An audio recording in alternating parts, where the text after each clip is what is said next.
प्रदेश कांग्रेस में अब नई फॉल्ट लाइन देखने को मिल रही है और इस बार तकरार के इस खेल में केंद्र बिंदु बने हैं कांग्रेस प्रभारी दीपक बाबरिया और प्रदेश अध्यक्ष उदय भान। दोनों ही नेताओं पर विधानसभा चुनाव की जिम्मेदारी थी, लेकिन पार्टी को मिली असफलता के बाद से इन दोनों के नेतृत्व पर सवाल उठ रहे हैं। बाबरिया तो हाल ही में एक रिव्यू मीटिंग के बाद मीडिया के सामने टिकट बंटवारे में गड़बड़ी और हार की जिम्मेदारी स्वीकारते दिखे, मगर उदय भान अभी भी बैकफुट पर आने को तैयार नहीं है। न तो वो ये मानने को तैयार कि टिकट बंटवारे में कोई गड़बड़ी हुई है और न ये कि कांग्रेस अपनी गलतियों से चुनाव हारी है।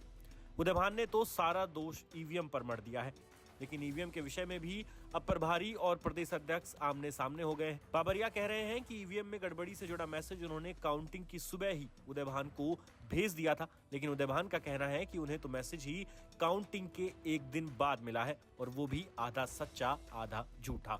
इस आरोप प्रत्यारोप से ये साफ हो गया कि पार्टी के प्रभारी और प्रधान के बीच तालमेल की कमी थी, जिसका असर चुनाव पर भी पड़ा। इन दोनों नेताओं की आपसी रसाकसी में अब कांग्रेस के पूर्व विधायक शमशेर सिंह गोगी की एंट्री हो गई है। गोगी ने तो सीधा दावा कर दिया कि पार्टी के सीनियर नेताओं की आपस में बातचीत तक नहीं होती थी।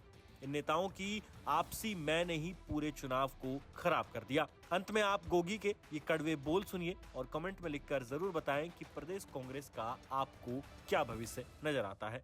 में ईवीएम कोई फैक्टर हो सकता है, इससे मैं इनकार नहीं करता, लेकिन मेरे को लगता है कि ईवीएम से नहीं, ज़्यादातर संगठन ना होने की वजह से और आपसी जो तालमेल नहीं था। जो सीनियर लीडर थे उनकी आपस में इवन बातचीत भी नहीं होती थी और उसी को लेके लोगों में गलत मैसेज चला गया और उस मैसेज को बीजेपी ने बुलाया। उन्होंने पूरी तरह से उसका नैरेटिव बनाया और उस नैरेटिव से नुकसान हुआ है।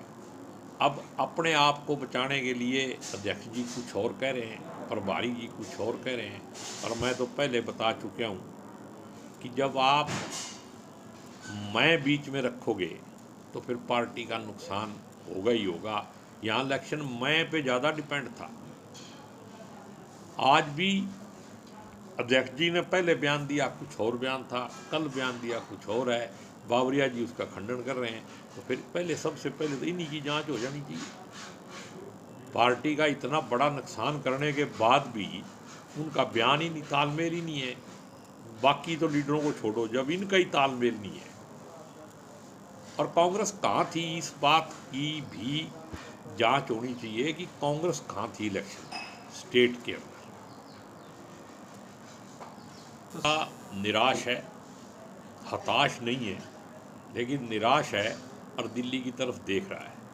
भाई कोई अच्छा फैसला हो, पार्टी को नए सिरे से नई लीडरशिप के हिसाब से चलाने की कोशिश करी जाए, तो उसकी उम्मीद कर रहे हैं। और बाकी की बात यह है, भाई पार्लियामेंट चल रही है और बहुत सारे मुद्दे हैं नेशनल लेवल पे, उनमें पार्टी लिप्त है। मेरे को लगता है कि 25 के बाद या नए समझो जनवरी में इसके ऊपर जो है अच्छा फैसला, पॉजिटिव फैसला आने की उम्मीद है। मेरे को पूरी उम्मीद है कि कांग्रेस गिरी है, मरी नहीं है। और बाकी ये फैक्ट फाइंडिंग कमेटी ये सारा चला ही रहे हैं, भाई क्या करेंगे ये, लेकिन मेरे को लगता नहीं है कि फैक्ट फाइंडिंग वाले भी सही दिशा में। अब तो फैक्ट फाइंडिंग छोड़ के सबको सबका पता है।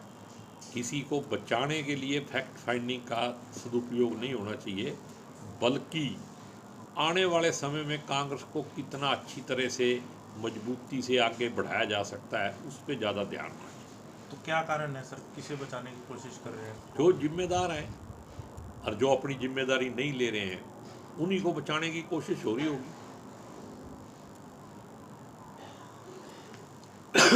लगता है सर फिर एक बार मुकाबला कर पाएगी कांग्रेस बीजेपी? कांग्रेस दोबारा से आएगी और बिल्कुल बीजेपी जैसी फासिस्ट जो शक्तियां होती हैं उनकी ज़्यादा लंबी उम्र नहीं होती। ठगी से सत्ता में आ सकते हैं, लोगों का दिल नहीं जीत सकते।